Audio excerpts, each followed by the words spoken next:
بالله من الشيطان الرجيم. بسم الله الرحمن الرحيم. إن تجتنبوا كبائر ما تنهون عنه نكفر عنكم سيئاتكم وندخلكم مدخلا كريما. صدق اللہ العظیم.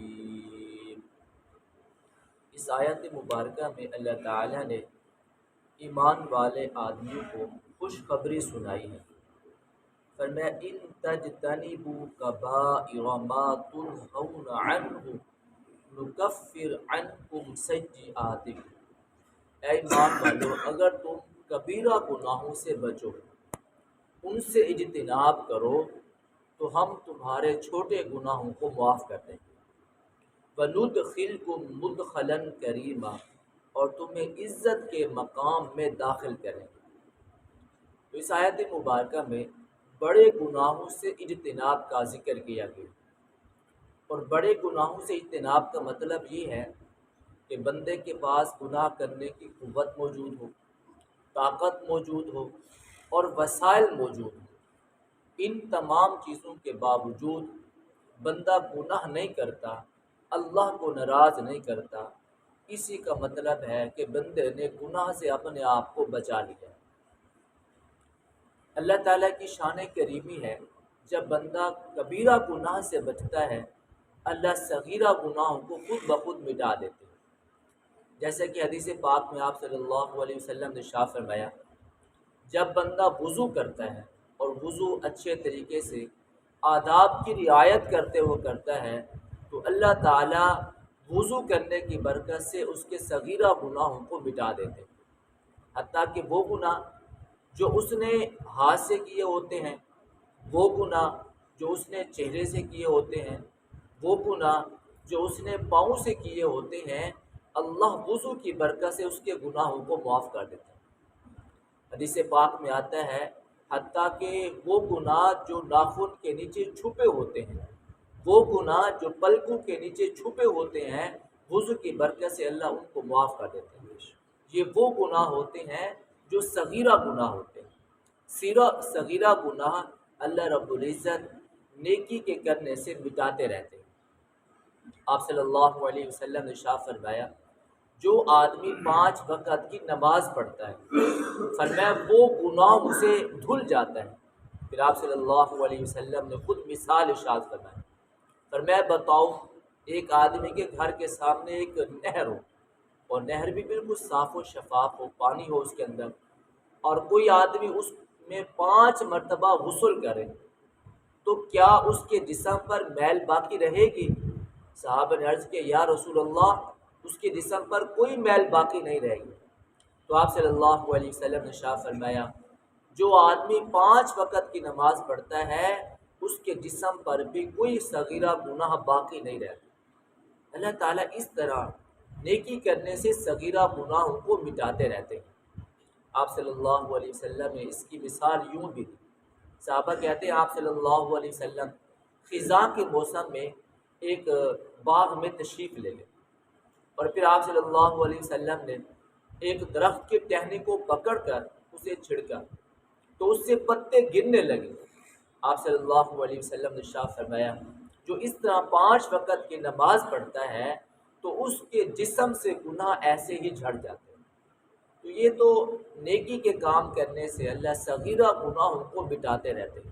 پھر آپ صلی اللہ علیہ وسلم نے ارشاد فرمایا، جب بندہ ایک جمعہ پڑھتا ہے پھر دوسرا جمعہ پڑھتا ہے، اس دوران بندے سے جتنے بھی گناہ ہوتے ہیں اللہ جمعہ پڑھنے کی برکت سے مٹا دیتے ہیں. اس سے بھی یہی صغیرہ گناہوں کی معافی ہے.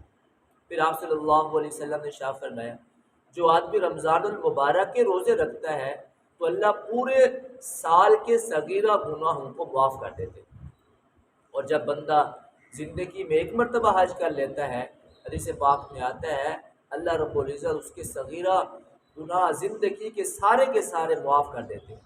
اب اس کے جسم پر کوئی گناہ نہیں ہے. جیسے کہ بچہ پیدا ہوتا ہے تو اس کے جسم پر کوئی گناہ نہیں ہوتا، اسی طرح حج کرنے سے بھی جسم کے سارے گناہ معاف ہو جاتے ہیں.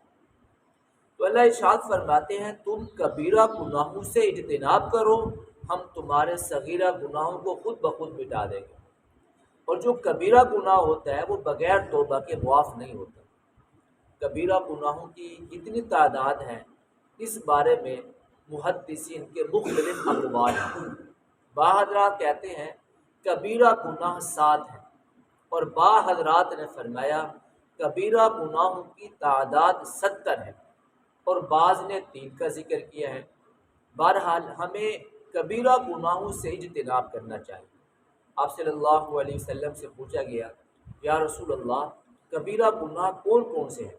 آپ صلی اللہ علیہ وسلم نے ارشاد فرمایا 7 قسم کے گناہ کبیرہ گناہ۔ فرمایا سب سے بڑا گناہ یہ ہے کہ تو اللہ کے ساتھ کسی کو شریک ٹھہرائے، اس کی ذات میں، اس کی صفات میں دوسرے کو شریک کرے، یہ کبیرہ گناہ ہے۔ اور پھر آپ صلی اللہ علیہ وسلم نے فرمایا اس گناہ کی معافی نہیں ہے۔ اللہ ہر گناہ کو معاف کر دے گا لیکن مشرک کو معاف نہیں کرے گا۔ پھر آپ صلی اللہ علیہ وسلم نے ارشاد فرمایا والدین کی نافرمانی کرنا گناہ کبیرہ ہے۔ فرمایا شراب پینا گناہ کبیرہ ہے، کسی کو ناحق قتل کر دینا یہ بھی گناہ کبیرہ ہے، اور فرمایا پاک دامن عورتوں پر، بے خبر عورتوں پر زنا کی تہمت لگا دینا یہ بھی کبیرہ گناہ ہے۔ کسی مرد پر زنا کی تہمت لگا دے، کسی پاک دامن عورت پر زنا کی تہمت لگا دے، آپ صلی اللہ علیہ وسلم نے ارشاد فرمایا یہ گناہ کبیرہ ہے۔ آپ صلی اللہ علیہ وسلم نے ارشاد فرمایا والدین کو گالی دینا گناہ کبیرہ ہے۔ صحابہ کرام نے عرض کیا یا رسول اللہ کون اپنے والدین کو گالی دے گا؟ آپ صلی اللہ علیہ وسلم نے ارشاد فرمایا جب تم کسی کے والدین کو گالی دیتے ہو وہ جواب میں تمہارے والدین کو گالی دیتے ہیں، یہ ایسا ہے انسان اپنے والدین کو گالی دے۔ تو فرمایا والدین کو گالی دینا بھی گناہ کبیرہ ہے۔ آپ صلی اللہ علیہ وسلم ایک مرتبہ ارشاد فرما رہے تھے کہ اللہ کے ساتھ کسی کو شریک ٹھہرانا گناہ کبیرہ ہے، اور زنا کرنا گناہ کبیرہ ہے۔ پھر آپ صلی اللہ علیہ وسلم نے فرمایا جھوٹی بات کہنا بھی گناہ کبیرہ ہے۔ آپ صلی اللہ علیہ وسلم جب آپ نے گناہ کا ذکر فرمایا، شرک کا ذکر فرمایا تو جس انداز سے بیٹھے تھے بیٹھے رہے، لیکن جب جھوٹی بات کا ذکر آیا آپ صلی اللہ علیہ وسلم سیدھے ہو کر بیٹھ گئے، اور آپ صلی اللہ علیہ وسلم نے 3 مرتبہ اس بات کا ذکر فرمایا جھوٹی بات کہنا، جھوٹی بات سننا یہ بھی کبیرہ گناہ۔ صحابہ کرام نے عرض کیا یا رسول اللہ یہ جھوٹی بات کہنا بھی گناہ کبیرہ ہے؟ آپ صلی اللہ علیہ وسلم نے 3 مرتبہ ارشاد فرمایا ہاں یہ بھی گناہ کبیرہ ہے، یہ بھی گناہ کبیرہ ہے۔ صحابہ کہتے ہیں آپ صلی اللہ علیہ وسلم نے 3 مرتبہ ارشاد فرمایا، ہمارے دل میں یہ سوچ آ رہی تھی کاش کہ اللہ کے نبی 1 مرتبہ ہی ارشاد فرماتے، ہماری سمجھ کے لیے اتنا ہی کافی تھا۔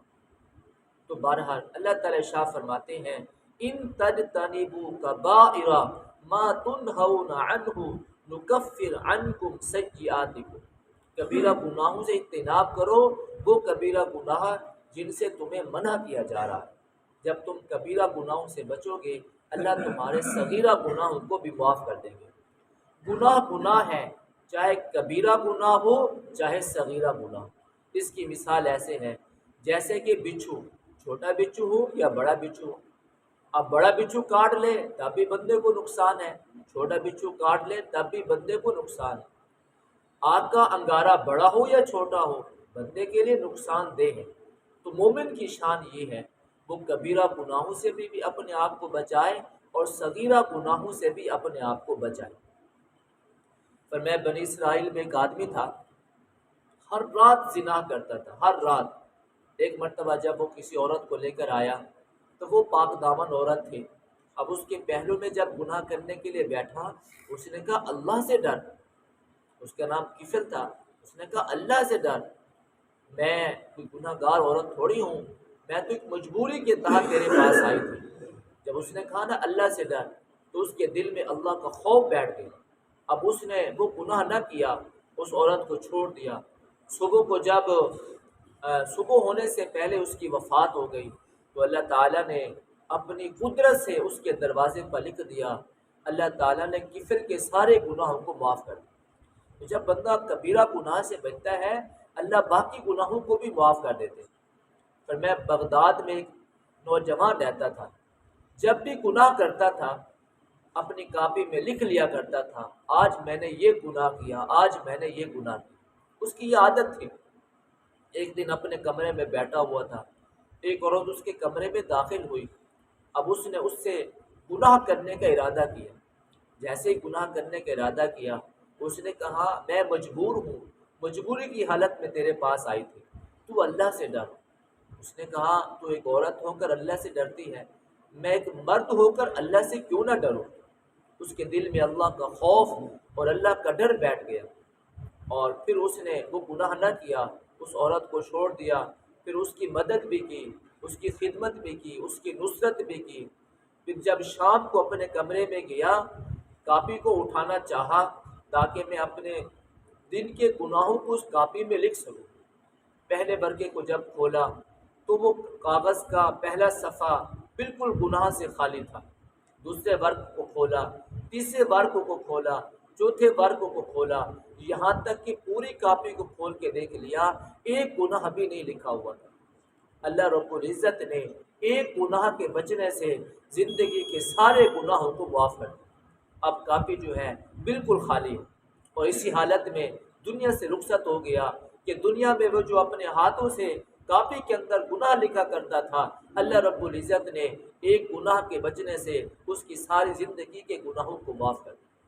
اللہ ارشاد فرماتے ہیں ان تجتنبوا کبائر، تم کبائر سے اپنے آپ کو بچاؤ، ما تنہون عنہ، وہ گناہ جن سے تمہیں منع کیا جا رہا ہے تمہیں فائدہ ہوگا، نکفر عنکم سیئاتکم، ہم تمہارے صغیرہ گناہوں کو معاف کر دیں گے، وندخلکم مدخلا کریما، اور تمہیں ہم عزت کے مقام میں داخل کریں گے، اور عزت کا مقام وہ جنت ہے۔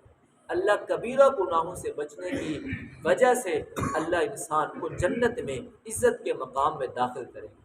تو ہم مسلمانوں کو اللہ نے یہ خوشخبری سنائی ہے کہ تم کبیرہ گناہوں سے بچو۔ آج ہم یہ تہیہ کر لیں کہ زندگی میں ہم تمام کبیرہ گناہوں سے اپنے آپ کو بچاتے رہیں۔ اللہ تعالی ہم سب کو سمجھنے کی اور عمل کی توفیق عطا